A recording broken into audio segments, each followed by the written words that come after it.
Welcome to SriYa'sVegKitchen. Veg Kitchen. இன்னைக்கு நம்ம Deepavali Special Seriesல Deepavali Legiyam எப்படி பண்றதுன்னு பார்க்க போறோம். ஸோ இது வித்தின் சென்னை ஆர்டர்ஸும் எடுக்கிறோம். நீங்கள் இந்த எங்கள் டிஸ்கிரிப்ஷன் பாக்ஸில் லிங்க் கொடுக்குறோம். அதில் நீங்கள் கிளிக் பண்ணி ஆர்டர்ஸ் ப்ளேஸ் பண்ணிங்கன்னா வித்தின் சென்னை டெலிவரி பண்ணுறோம். ஸோ இப்போ நம்ம வீடியோக்குள்ளே போகலாம். எப்படி தீபாவளி லேகியம் பண்ணுறதுன்னு பார்க்கலாம். இந்த ரெசிபி எங்கள் பாட்டி பண்ணி காமிப்பா.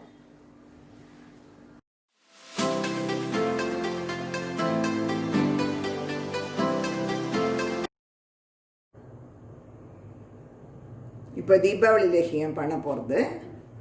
அதுக்கு இந்த டம்ளர் அளவு டம்ளர் இதாட்டி 1.5 டம்ளர் அளவு ஓமம், 3/4 டம்ளர் அளவு ஜீரகம், 3/4 டம்ளர் அளவு மிளகு, 1 டேபிள் ஸ்பூன் தனியா, இந்த அளவு சுக்கு,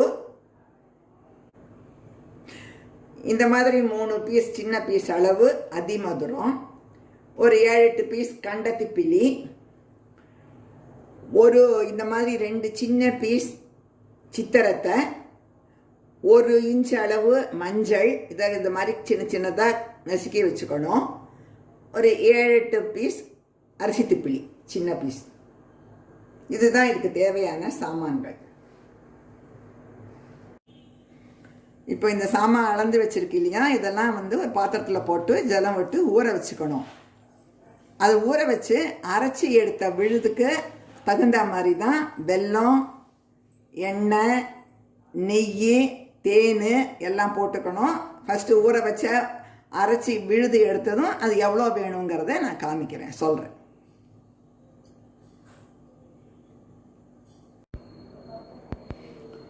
இப்போ தேவையான சாமான்லாம் காமிச்சது இல்லையா, அதெல்லாம் எப்படி ஊற வைக்கிறதுன்னு காமிக்கிறேன், சொல்கிறேன். இந்த சுக்கு இப்போ இப்படி நசுக்கிக்கணும். அடுத்தது அதிமதுரம், கண்டத்திப்பிலி, சித்திரத்தை, நசுக்கி வச்ச மஞ்சள், அரிசி திப்பிலி, தனியா, மிளகு, ஜீரகம்,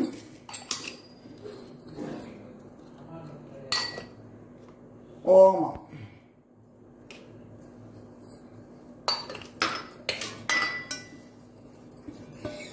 எல்லாத்தையும் போட்டுண்டாச்சு. இதுக்கு தேவையான தண்ணியை விட்டு ஊற வைக்கணும்.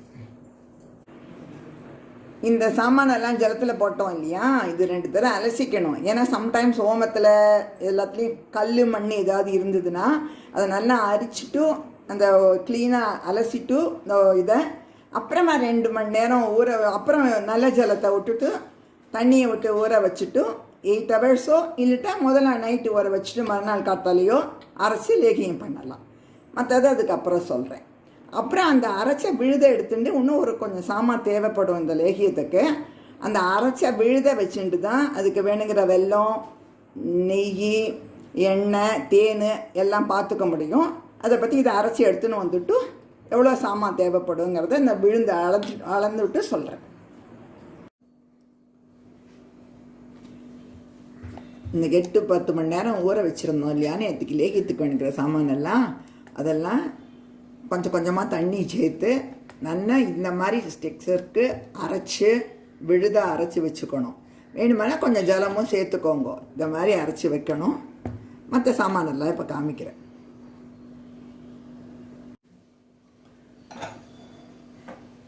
இப்போ இந்த சாமானெல்லாம் அரைச்சின்னு வந்தாச்சு. அரைச்சின்னு வந்த விழுது இந்த அளவு இருக்குது. இதே அளவு சமமாக வெல்லம் எடுத்து வச்சுருக்கேன். எந்த டம்ளராட்டி சாமான்லாம் அளந்து ஊற வச்சேனோ அதே டம்ளராட்டி 1 டம்ளர் நெய், 1 டம்ளர் நல்லெண்ணெய், கொஞ்சம் அரைக்கு மேலே தேன் எடுத்து வச்சுட்டுருக்கேன். அப்புறம் இந்த மிக்ஸி அலமின ஜலமும் எடுத்து வச்சுட்டுருக்கேன். ஏன்னா ஜலம் விட்டு தான் நல்லா நைஸாக அரைக்கணும். அந்த ஜலம் வேகிறதுக்கோசரம் தண்ணி வேணும். அதை மிக்ஸி அலமின ஜலமும் இங்கே வச்சுருக்கேன். இதை எப்படி கலர்றதுன்னு பார்க்கலாம்.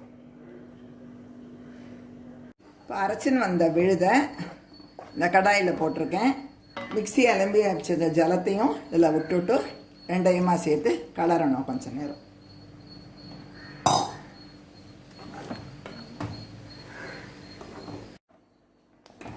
இப்போ இது வெந்துட்டுருக்கு. வேக வேக கலர் மாறி சேஞ்ச் ஆகிட்டே வந்துட்டுருக்கோம். கொஞ்சம் தள்ளி நின்னே கலருங்கோ. ஏன்னா வேகரிச்சு கொதிக்கரைச்சி கொஞ்சம் தெளிக்கும், அது கொஞ்சம் பார்த்துக்கோங்க. இன்னும் கொஞ்சம் வெந்ததும் வெல்லம் போடணும். இப்போ கலர் சேஞ்ச் ஆகிட்டு வர்றது பாருங்க. நான் இப்போ பண்ணுற லேகியத்துக்கு நேற்றுக்கு இதாட்டி ஒரு டம்ளர் அளவு காமிச்சேன் இல்லையா, அந்த அளவு ஜாஸ்தி தேவை இருக்காது. சின்னதாக கப் எடுத்துக்கோங்க.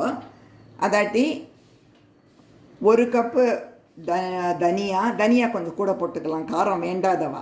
1 கப்பு தனியா, 1 கப்பு ஜீரகம், 1.5 கப்பு ஓமம், இதில் 1/2 கப்புக்கும் கீழே இது மிளகு போட்டுண்டு மற்றபடி காமிச்ச சாமானெல்லாம் கொஞ்சம் கொஞ்சமாக கம்மி பண்ணி போட்டுக்கோங்க.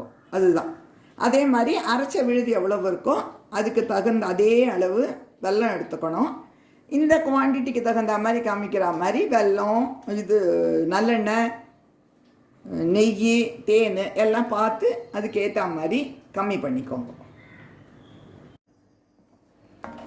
இப்போ இது 3 நிமிஷம் வெந்தாயிடுது. இந்த மாதிரி கலர் சேஞ்ச் ஆகி வந்தப்புறம் இதில் நம்ம எடுத்து வச்சுருக்கோம் இல்லையா, அந்த வெல்லத்தை போட்டுடுங்க. இந்த வெல்லம் போட்டதும் இன்னும் கொஞ்சம் மெல்ட் ஆகி இலகினா மாதிரி இருக்கும். திரும்ப அது கலரை கெட்டி ஆகிடும். வெல்லத்தை போட்டுடுறேன் நான் இப்போ.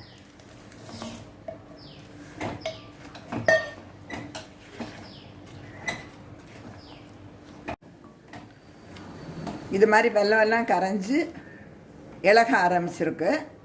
இது ஒரு 5 நிமிஷம் ஆகும் கலரணும். கலரிட்டு காமிக்கிறேன். இந்த மாதிரி ஆகும். என்னடா ஜலமாக எடுத்தேன்னு கவலைப்படாதீங்க, அது அப்படி தான் ஆகும். அப்புறமா சரியாக போயிடும். கலரை இந்த லேகியத்தில் உள்ள சாமானை வெந்துண்டு வெல்லமும் சேர்ந்துட்டா கெட்டி ஆகும். இது ஒரு வேகட்டும் அப்படியே. இப்போ இது ஓரளவு கெட்டியாக இருக்குது. ஒரு 5 நிமிஷம் ஆச்சு. இது ரெண்டையும் சேர்த்து கலர ஆரம்பித்து இன்னொரு 5 நிமிஷம் ஆகும் ஃபுல் பதம் வரத்துக்கு. இது அஜீரணத்துக்கு, பசி எடுக்கிறதுக்கு எல்லாத்துக்குமே நல்லது. தீபாவளின்னு இல்லாத மற்ற நாளில் கூட பண்ணி வச்சுட்டு தினம் ஒரு சின்ன உருண்டை சாப்பிட்டுக்கலாம். சாப்பிட்டா ரொம்ப நல்லது எல்லாத்துக்கும். அப்போ வச்சதுக்கு இப்போ எவ்வளோ கெட்டியாகி நல்லா வெந்துண்டு இதாக இருக்குது. கொஞ்சமாக கம்மியாக இருக்குது பார்த்தீங்களா, கொதிச்சு நல்லா கெட்டியாக இருக்குது. இந்த மாதிரி ஸ்டேஜில் கொஞ்சமாக நல்லெண்ணெய் விட்டுக்கலாம். விட்டு கலரும் ஃபஸ்ட்டு.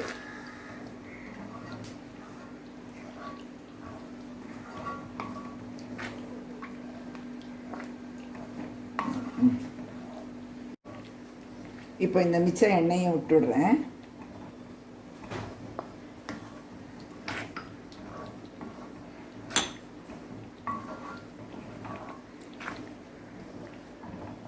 இதை விட்டுட்டு இப்போ கொஞ்சம் நேரம் இப்படி கிளறிட்டோம். இப்போ நெய்யை விடலாம். பாதி நெய்யை விட்டு கிளறிட்டு ஒரு 2 மினிட்ஸ் கழித்து திரும்ப மொத்த நெய்யும் விட்டு விடலாம். தேனை இறக்கி வச்சு தான் விடணும். இது பண்ணி முடித்ததும் உடனே பாத்திரம் மாற்றிடணும். ஏன்னா இதுலேயே பண்ணின வானிலையில் வச்சுட்டான்னா ரொம்ப கெட்டியாகிடும். அதனால அப்படி வைக்கக்கூடாது. இந்த பண்ணி பதம் நம்ம இறக்கிட்டோன்னா உடனே அல்வாலாம் தட்டில் கொட்டுற மாதிரி நம்ம பாத்திரத்தில் மாற்றி எடுத்து வச்சுடணும். ஆறதுக்கு இப்போ கொதித்து நல்லா கெட்டியாக ஆயிண்டு வந்துடுத்து. இப்போ மிச்சம் நெய் எல்லாமே விட்டுட்டேன். எண்ணெய் நெய் எல்லாம் ஃபுல்லாக விட்டாச்சு.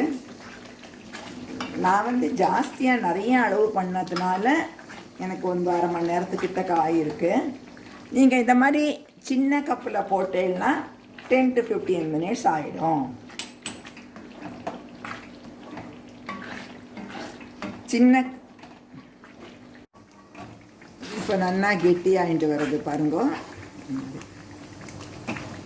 இந்த மாதிரி இந்த கரண்டியில் ஒட்டாமல், துடுப்பில் ஒட்டாமல் வரைச்சி எடுத்து இறக்கி கீழே வச்சு தேனையும் விட்டுட்டு உடனே பாத்திரம் மாற்றிடணும். வர ஸ்டேஜில் காமிக்கிறேன். இன்னும் 1 or 2 மினிட்ஸ்க்குள்ளே வந்துடும் அது மாதிரி.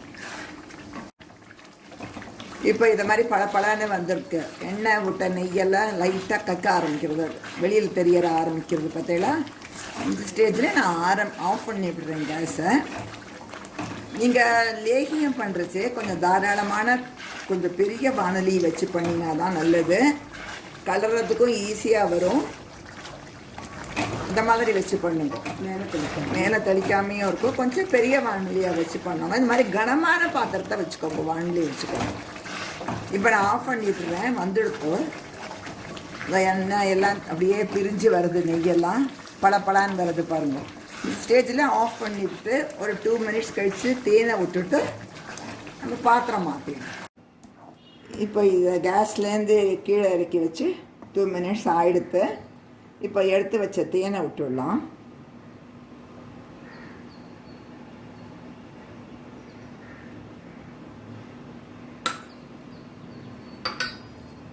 இப்படி நல்லா ஒட்டாமல் வருது பாருங்க வானொலியில்.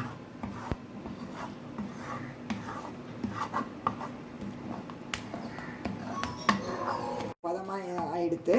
இன்னும் கொஞ்சம் வானொலி சூடு வேறு இருக்கு இல்லையா, ஆற ஆற கெட்டியாகிடும். இப்போ லேகியம் ரெடி ஆகிடுத்து. இது ஆற ஆற ஒன்று நல்லா கெட்டியாகி கையில் அப்படியே உருட்டை வரும். சப்போஸ் உங்களுக்கு கொட்டினது உருட்டை வரலைன்னா திரும்ப வானொலியில் போட்டு அடுப்பில் இன்னும் கொஞ்சம் நேரம் கிளறினாக்க சரியாக வந்துவிடும். பயப்பட வேண்டாம். எல்லாம் போட்டிருக்கோமே, நம்ம அடுப்பில் வச்சு கிளறலாமாங்கிற கவலையே வேண்டாம். பண்ணினேன்னா நல்லா வந்துடும். ஹாப்பி தீபாவளி. இப்போது தீபாவளி ரேகியம் ரெடி ஆகிடுது. If you like this video, please do like, share and subscribe to our channel, and also click on the bell icon so that you get instant notification whenever we upload a new video. And also in the description boxல போய் பார்த்தேன்னா நீங்கள் வந்து இதுக்கு இப்போ ஆர்டர்ஸும் place பண்ணலாம். So உங்களுக்கு வேணும்னா அங்கே போய் பாருங்க. Thanks for watching. Happy Diwali.